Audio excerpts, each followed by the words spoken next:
Hi there, good to see you're back.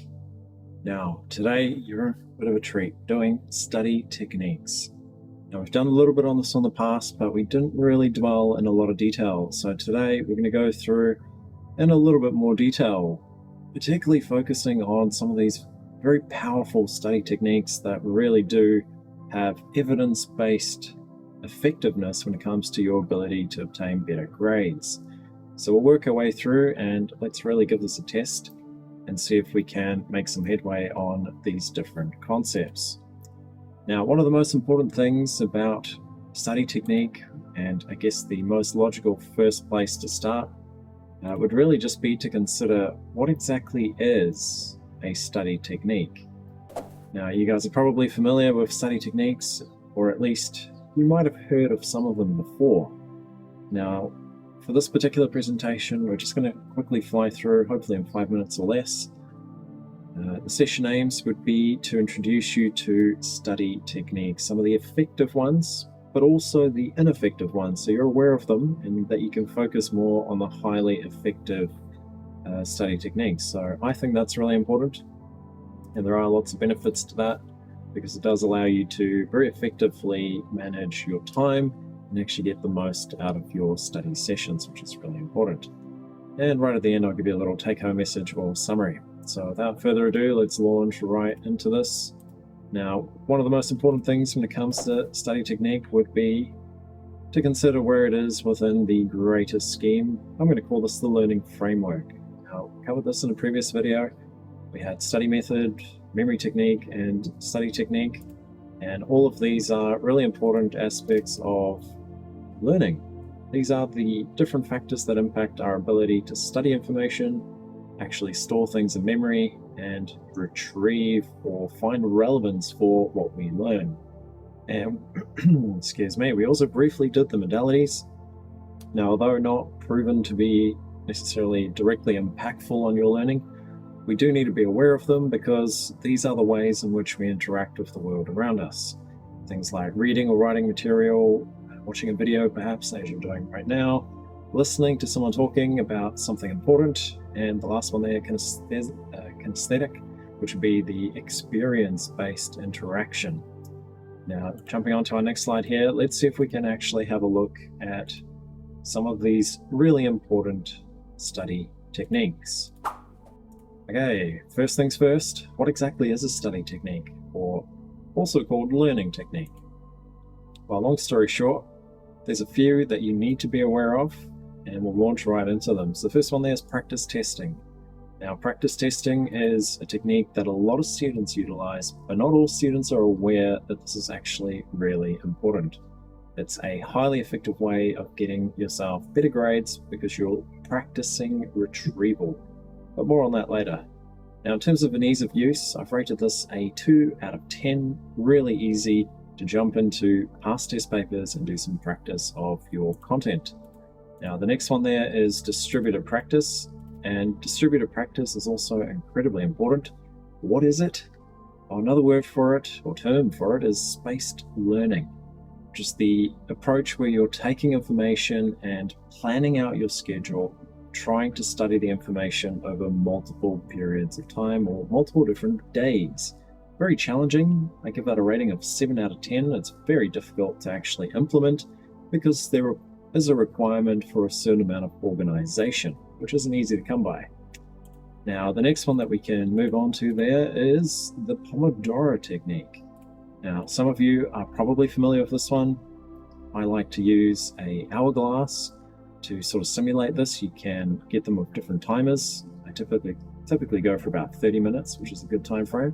But essentially, all this technique is about is setting a short timer during which you are meant to be working productively.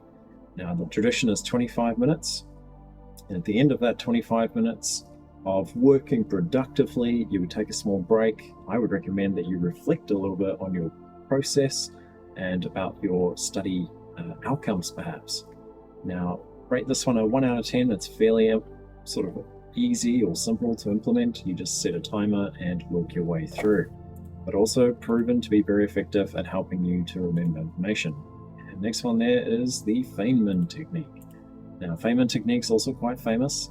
The Feynman technique is, very simply put, a way of practicing and actually testing that you truly understand a concept.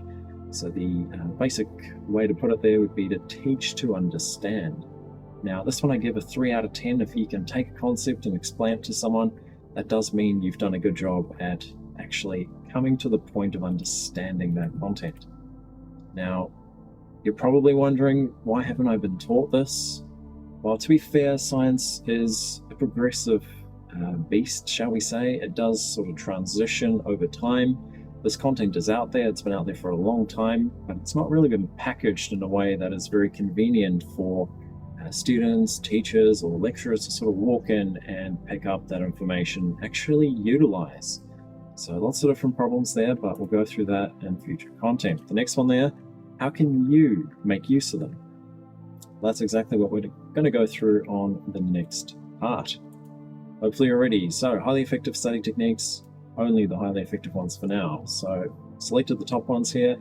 We've done practice testing. We have some idea of what that's about. Now, what sort of memory does it impact? Well, it impacts your retrieval because you're literally practicing. You remember the 3 stages of memory. We had encoding, storage, and retrieval. So this is focusing on the last part, which is actually retrieving information. Now, if you're able to do that, it's going to encode the information into your long-term memory. In terms of storage capacity, this particular method, I would suggest, would have unlimited storage capacity with rehearsal or practice. Now, the primary use for this technique would be to practice retrieval of content that you believe you have learned. And we got that use rating there yet again. Next one. So for distributed practice, this particular technique has a very strong tie to encoding of information. It's also got a link with long-term memory. So if you can apply spaced learning within your studies, you're going to be able to incorporate information and pretty much secure it into long-term memory, but very challenging to do. Storage capacity, how much can you store? Well, I'm going to say unlimited as well with rehearsal, so you must apply the spaced learning technique in order to really achieve this. And sort of one application of this maybe could be the lateness system, which also falls under a study technique. Okay, in terms of primary use, well, spaced encoding of new concepts would be the main application of distributed practice. Okay, hopefully you're doing well. Next one, Pomodoro technique. So those short time bursts do have a significant impact, and it's primarily on encoding because not only are you setting a fixed time point for you to focus, you're also actively partaking in the information, and that really does help with making sure the information gets encoded into long-term memory. Now, in terms of storage capacity, while this Pomodoro technique would absolutely unlock what I would call maximal focus or encoding focus, which means you're fully focused on the task at hand and able to absorb the information effectively. Primary use, well, it does prevent the vigilance decrement there, and that would be your sort of natural tendency to drop off from being highly effective, especially during studies. A lot of students like to do 3-hour, 6-hour, 12-hour study sessions. That's fine. You can absolutely do it if you've got the time to do it, but you do need to apply breaks at a frequent interval so as to make sure you don't strain yourself. And I have seen students sort of get a little bit overwhelmed in that process. So very important. You are more effective if you take frequent breaks. Average person's attention span today is probably about 5 to 10 minutes. So keep that in mind. Pomodoro technique, 25 minutes. That's sort of pushing your attention span already. But I think that's really effective because then you're forcing yourself to focus for a little bit longer. Okay, next one, we're doing well. Feynman technique. So again, very, very powerful, very simple technique to think about as well. And this one's focused more on retrieval. So that third step of the memory process, you're actively trying to recall what you've learned. And it's also very semantic based. So that's thinking. You're trying to actually understand the information. So a really, really powerful concept to allow you to basically incorporate things into your knowledge. Now, storage capacity, again, this will be unlimited as long as you do repetition of the information at hand. So teach to multiple people. That's a good way of doing it.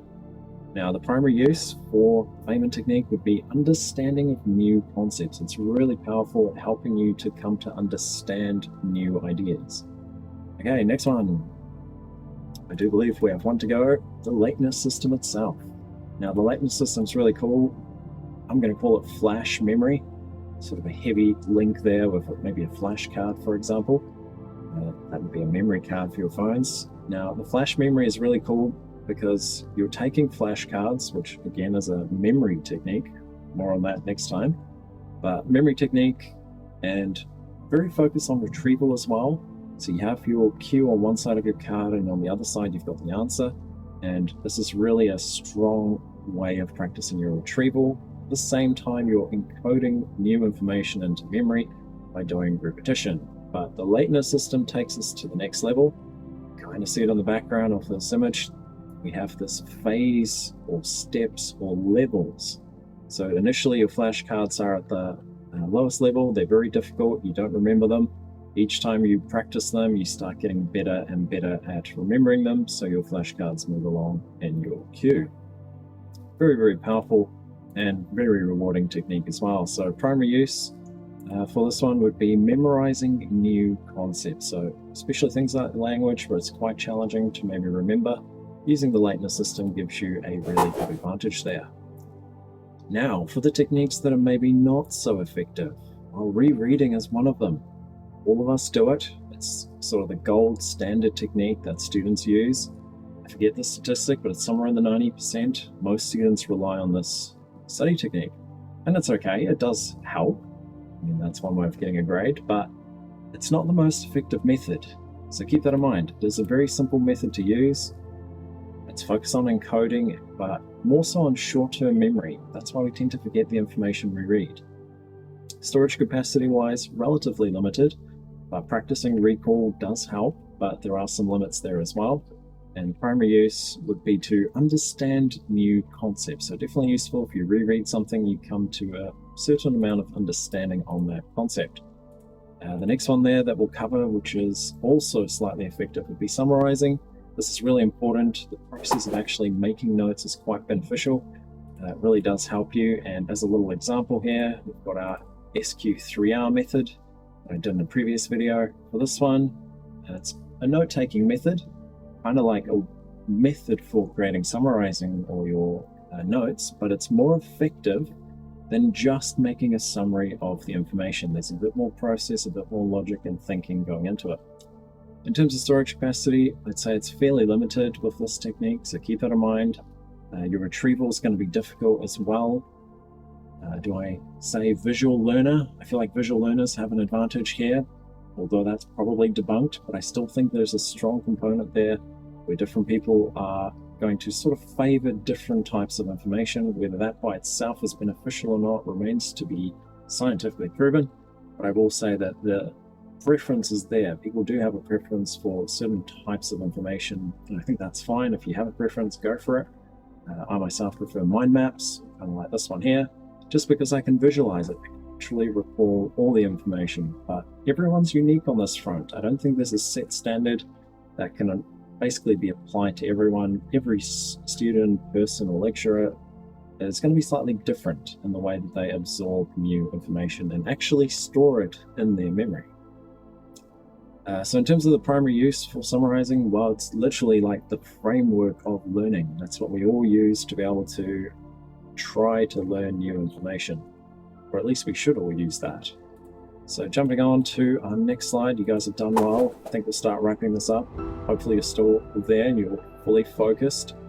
Keeping true to the Pomodoro technique, hopefully that was under 25 minutes. I'm hoping for about 10 to 15. So a quick reminder there, we had a diagram from earlier videos there. We had our study method, memory techniques, and our study technique. And we've revisited study technique in a little bit more detail now, and I think it's time for us to update this diagram to get it a bit more time appropriate.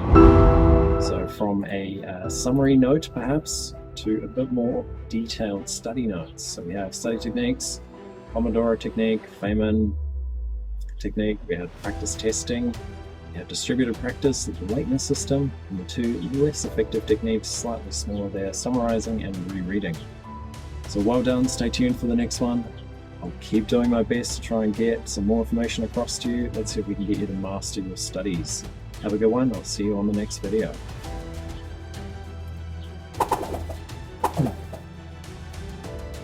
Now, what do we cover next time? So many options.